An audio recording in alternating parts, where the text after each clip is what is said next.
Hello, this is Matt on the Moon Lambeau channel. Ripple has filed another legal document, and make no mistake about it, this is designed to end this entire lawsuit. Now, over the last couple days, there have been some seriously amazing developments in the SEC versus Ripple case. And don't forget, there are a few defendants, not just Ripple Labs, but Ripple CEO Brad Garlinghouse is also a defendant, as well as Ripple co-founder Chris Larsen.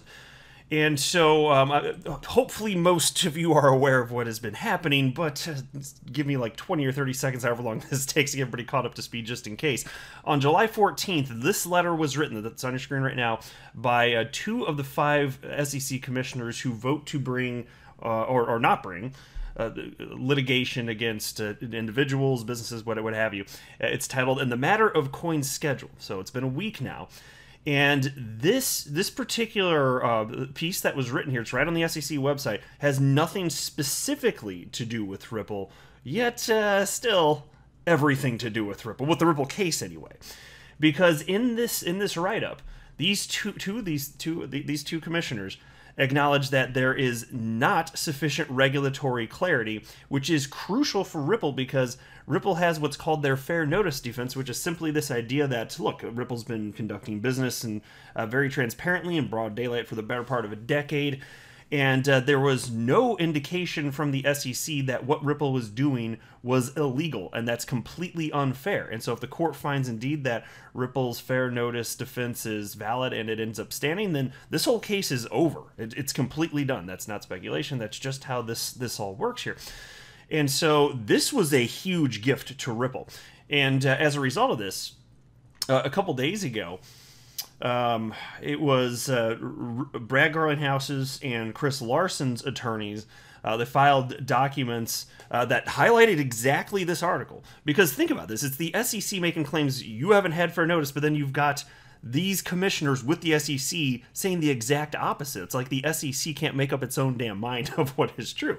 And so I respect the commissioners here for saying what is true, because they knew, of course they knew, that there would be some serious strife internally as a result of this. And I can only imagine internally how pissed off the legal team at the SEC must be with them.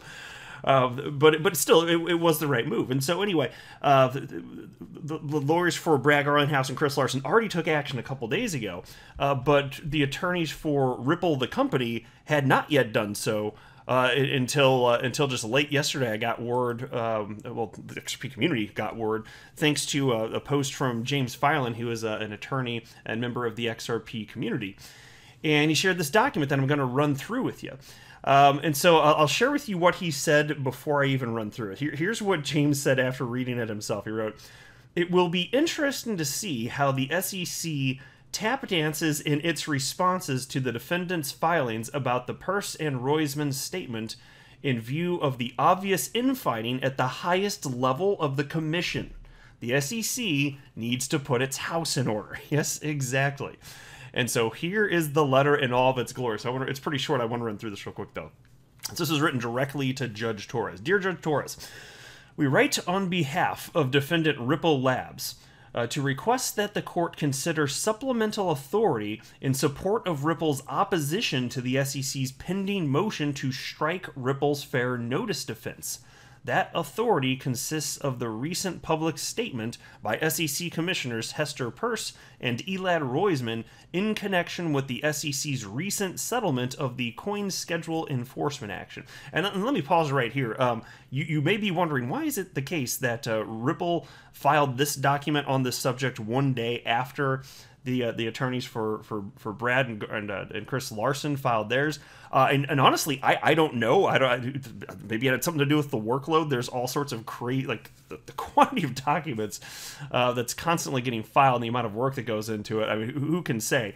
But either way, here we are now. So now here's Ripple actually taking advantage of the words of Hester and Elad. But anyway, this write-up continues. "This statement by 2 sitting SEC commissioners makes even more clear that during the time relevant to this case, members of the public did not have fair notice of what the law requires. Defendants Bradley Garlinghouse and Christian A. Larsen have filed a letter calling the court's attention to the two commissioners' statements in connection with their pending motion to dismiss. And then there is no need to repeat the discussion in that letter. Nevertheless, to ensure that the record on the motion to strike is complete, Ripple respectfully requests that the court consider the two commissioners' statement to the court in support of Ripple's fair notice defense. Commissioners Peirce and Roisman have candidly explained that there is a decided lack of clarity for market participants around the application of the securities laws to digital assets and their trading. That the application of the Howey test to such assets, quote, is not crystal clear, end quote. That the staff's guidance to date contains a, quote, large number of factors and absence of weighting that cut against clarity, end quote. And that, quote, the only certainty they see is that people have questions about how to comply with the applicable laws and regulations, end quote. So this is so damning right here. That's why I'm not kidding. Like, this is the greatest gift that Ripple's legal team possibly could have been provided. So then they wrap up by stating the following. Those observations support Ripple's contention that a person of ordinary intelligence, or even today, had no reasonable opportunity to know what is prohibited by securities laws in the context of a digital asset such as XRP. Certainly any SEC guidance could not provide fair notice to the market. And that's pretty damn clear, I would say. And then you can see here's the second page where it's just signed by Michael Kellogg, attorney here. I tell you what, the SEC's having a bad time. They just can't catch a break, and I'm happy to report that. I am thrilled to report that. Here's a tweet from XRP community member Crypto Bull that resonated with me. I thought I'd share it. He wrote on this topic, meanwhile, XRP holders have and continue to suffer the consequences of a commission that obviously, for personal reasons, filed a lawsuit against Ripple and continues to manufacture evidence to support their case, which has no basis. And you gotta wonder, maybe we'll never know why this all happened the way it is, why things unfolded as they did, but obviously with Jay Clayton, this is filed on his way out the door in December of 2020. That is not normal behavior. And if not for some sort of grudge or this or that, there's something that we don't know that prompted him to engage in that behavior. But maybe they really viewed it as their last chance, and then they are just like, well, they just have no respect for anybody incoming that would actually have to deal with the train wreck that they created. I don't know. All we can do is speculate, and I admit that's just speculation here. But how could we not speculate? This is absolutely bonkers insane here.